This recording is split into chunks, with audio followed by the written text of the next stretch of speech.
Not every week is eventful. Sometimes we just work and drive. However, we try to find something unique and different to do at least once a week. Sometimes it works, and sometimes it doesn't. But this week, we ran across a place that continued to ignite that curiosity of U.S. history, a place we seem to be living for a while. If you're even a little curious of why this random, not well-known place is worth a stop, stick around and check it out.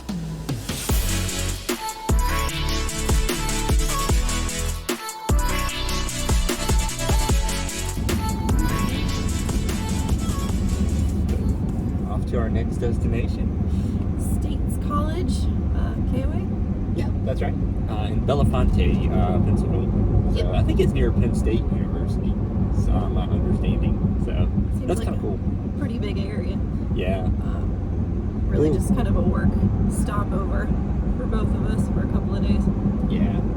Where we've been has been pretty remote. Like, we actually have found a bunch of stuff for like 20 minutes or so away from us where we were staying this last week, but it was just harder to get things, I think. So we're looking forward to being in a college town where they probably have a lot more amenities. Yes, they do have a Wegmans, so we are very excited about that. Exciting. Getting some good groceries. So we found out about Wegmans. Wegmans is this grocery store that I guess is more common to the Northeast, like New York State, etc. But they opened a store in Raleigh, where our house is, and we have found all kinds of really cool things. They have a lot of like pre-prepared, pre-marinated meats and stuff like that. It just makes it like way easier to cook if you're busy. Tasty. Yeah. Now, can be a little on the pricey side, but very convenient. Really good. They've got a great gluten-free section, which is helpful. Mm-hmm. A lot of fruits that I've never seen before. It's always fun watching people go into a Wegmans who've never been, because they get this like look on their face like this is the most amazing thing I've ever seen.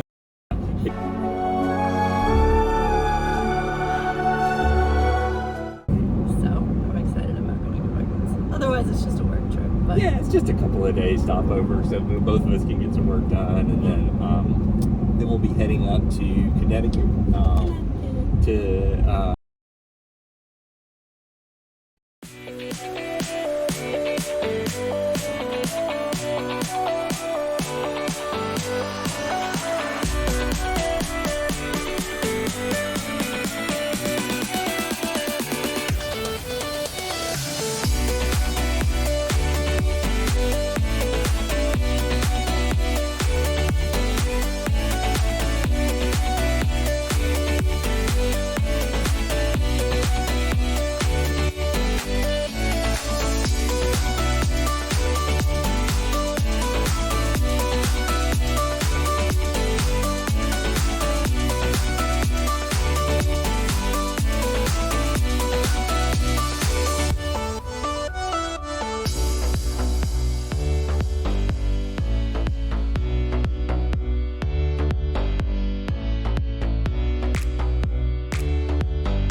Playground. Hammock garden. Ooh.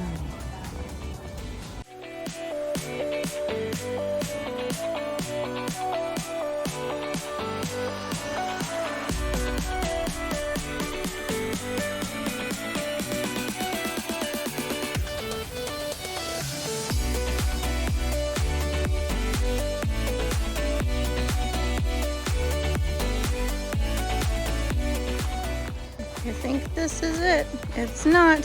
Surprise. There's more. Bring your bikes to the KOA in States College and enjoy yourselves.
In 1773, Robert Hanna created Hannastown. It became the first place that hosted the English court west of the Allegheny Mountains.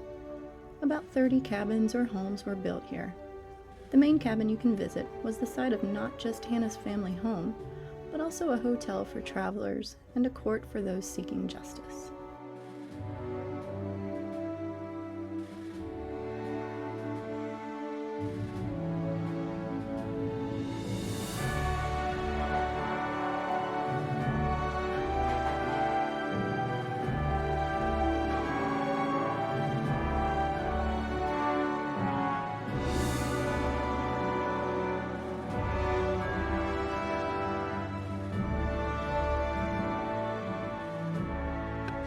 Now, this is a stopping post, a trading post. People would come here to get information. People would come here to get justice because they would hold court 4 times a year, quarter court.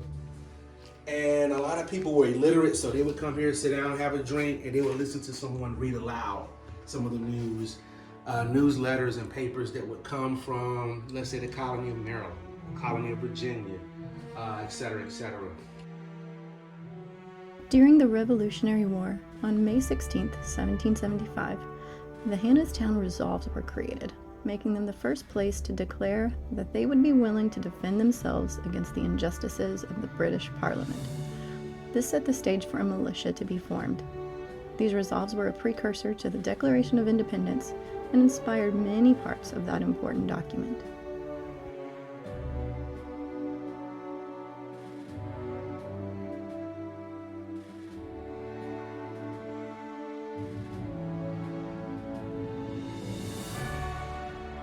We've seen that snake before. That says, "Don't tread on me." It goes back to the Benjamin Franklin cartoons. And it has 13 rungs on its tail, standing for the 13 colonies.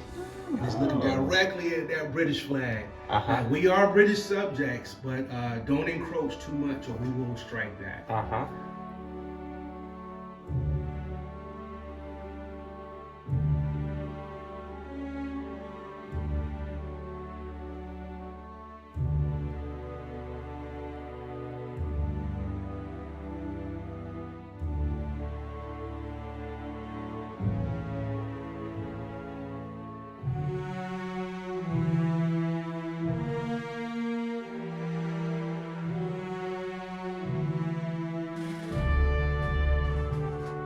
How many were in their family? That's a great question. 6. 6 of them were in here? Mother, father, and 3 of the girls stayed right here in the trundle, and then they had somebody for right here in the cradle. Were their girls like 2 years old? No. That thing is tiny. Some of them were older, 9 to 12. Oh, wow. You think you could sleep in that? With a sister. Right. This is a big deal back then, the fancy bed and so forth.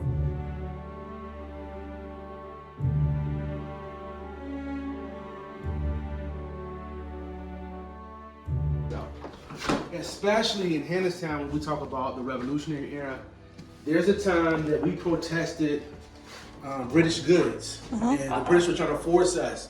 You must buy British paper, British stamps, British tea, of course, and British clothing. And one of the ways that women participated heavily in the Revolutionary era is with the homespun movement, making their own clothes. And so these are some of the devices, spinning devices that they use to make clothing.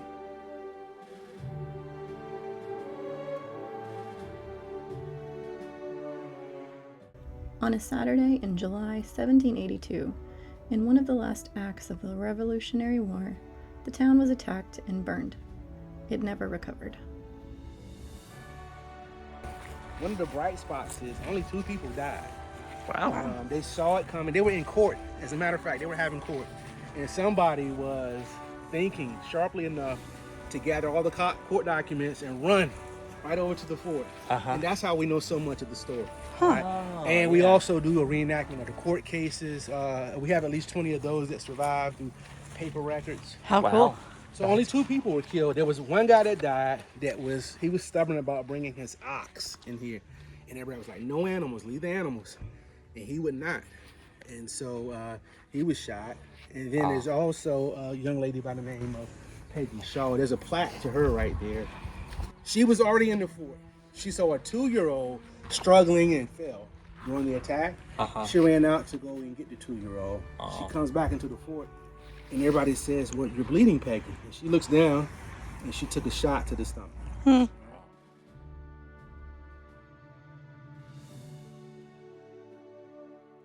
The people in Hannastown were in the fort for 2 days, waiting for the attack to end. After it was over, many people moved north to Greensburg, setting up the new county seat.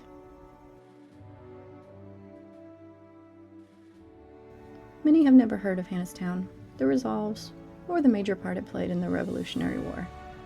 We learned so much, and I know I admire the courage and strength of the people who stood up and signed that document.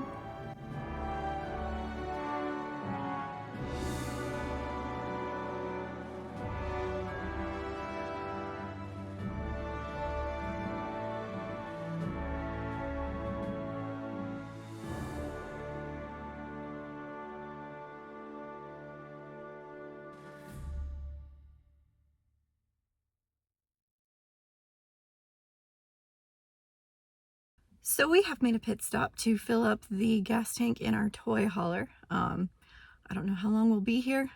Matt says it's like a bazillion gallons to fill it up. Not really, but it's going to take a while.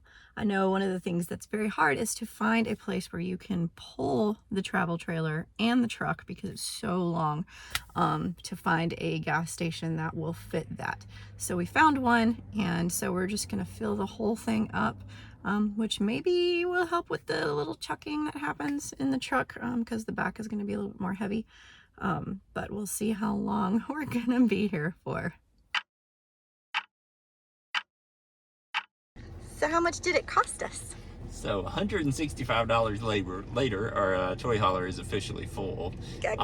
But I will say, like, pumping fuel into that thing is really difficult because the pipes are directly sideways instead of at an angle like your car, and so it just spews out as soon as it's done. Like, it doesn't stop the pump like it's supposed to. So that sounds so messy. That's a challenge. And I really like to run ethanol-free fuel in our generators and small engines, so finding ethanol-free fuel station where we can actually fit this big 46-foot toy hauler is also fun. So since I found one, we went ahead and filled it up. That should hopefully get us through this summer.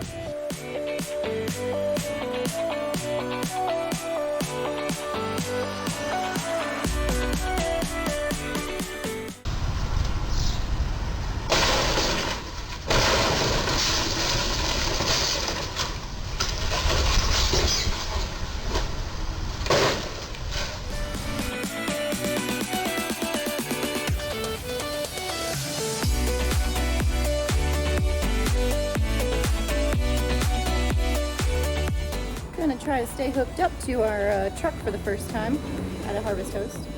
We will see how it goes. A little nervous.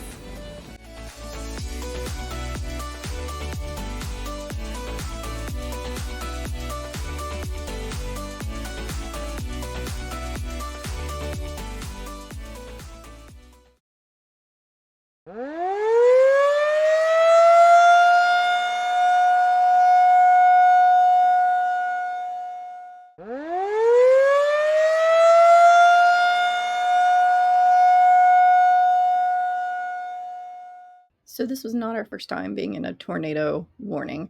The first time was in Kentucky. We were in the Class A, and we were at Walmart. And when it went off, they got everybody in the store to the very, very back of the store where the storage was, and we all had to get in a hallway until it passed. Thankfully, nothing happened. But the whole time, I was thinking about Bella because she was in the RV all by herself and wanted to make sure she was okay. So when this happened, that came on my mind, and I was like, I don't know where we would go. I don't know what we would do. But we were looking around, and everyone around us seemed to be okay. They kept eating pizza. They weren't too worried. I don't know a whole lot about tornadoes. Never grew up near one, never encountered one, but that is probably one of my biggest fears with an RV is a tornado happening and, everything being just kind of devastated. So I'm curious for you. Leave a comment. Like what's some of your biggest fears, your biggest worries in an RV? Have you ever been in an RV and a tornado warning or a tornado came to the area? What did you do? I'm super curious because I want to make sure that I'm doing the right thing.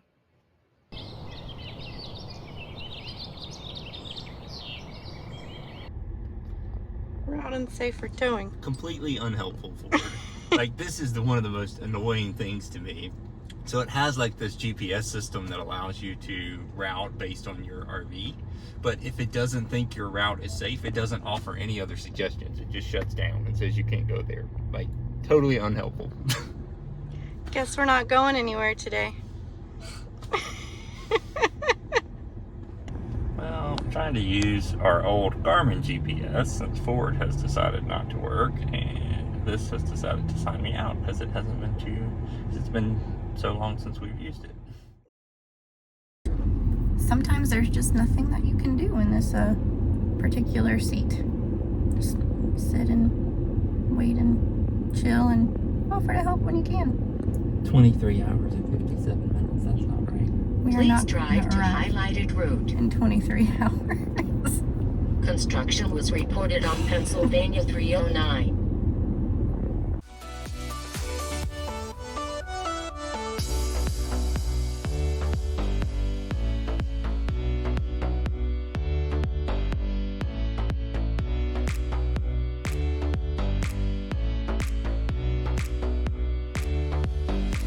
So we are finally on our way for a 6-hour drive. It says 4 hours.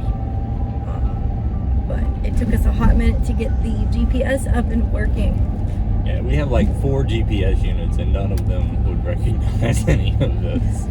That's one of my biggest complaints. I absolutely love my Ford Super Duty, and it has this cool navigation system on board that allows you to put in your trailer dimensions and height and weight and all those kinds of things, and it's supposed to develop a route for you. But if it decides that for whatever reason it doesn't like the route, it just shuts down. Like it's like route suitable for whatever. Unsafe for towing, and then it's just done. Like it just shuts down and offers you no suggestions. It's like, you're sorry, you just can't go anywhere today. Make a U-turn at the next legal opportunity. I can't! Yeah. So, I mean, we've always had, we have our Garmin RV GPS that we had in the motorhome that we keep as a backup, and then we have our, of course, Google Maps and stuff that we use on the phones. But, yeah. But even like the Garmin GPS, I would put the address in and it just says the address doesn't exist. So I don't know if it's a newish address. I don't know if it's just one that no unit likes or what it is. So I had to find somewhere close-ish to the campground, and it took it.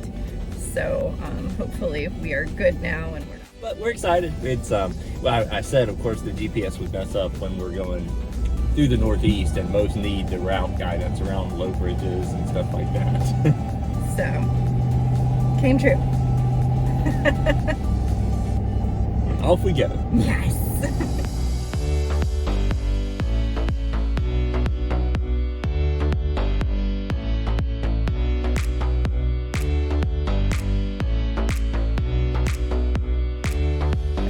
Also, I just want to note that we do not plan to wear the same color shirts during the day. I actually had planned to wear this shirt 3 days ago because it's very comfortable for a long travel day. So I had pre-planned to wear this shirt today. However, I did, when I was picking up my shorts, I was like, what do I feel like would look good with this? And so I picked gray. You know what color shorts he's wearing? Gray. So as soon as I turned the corner and saw him standing there in his gray shorts and his, maroonish colored, no, what is it, whatever color this is, salmon colored shirt, I was like, nope, turn around, put myself some jean shorts on because I didn't want to match totally, but I refused to give up this shirt. It's very comfortable. Yeah, I did not plan my outfit 3 days in advance. I just reached in the closet and was like, this speaks to me today. Yep. In 1/2 mile, turn left on William Street. Will do, GPS. Will do.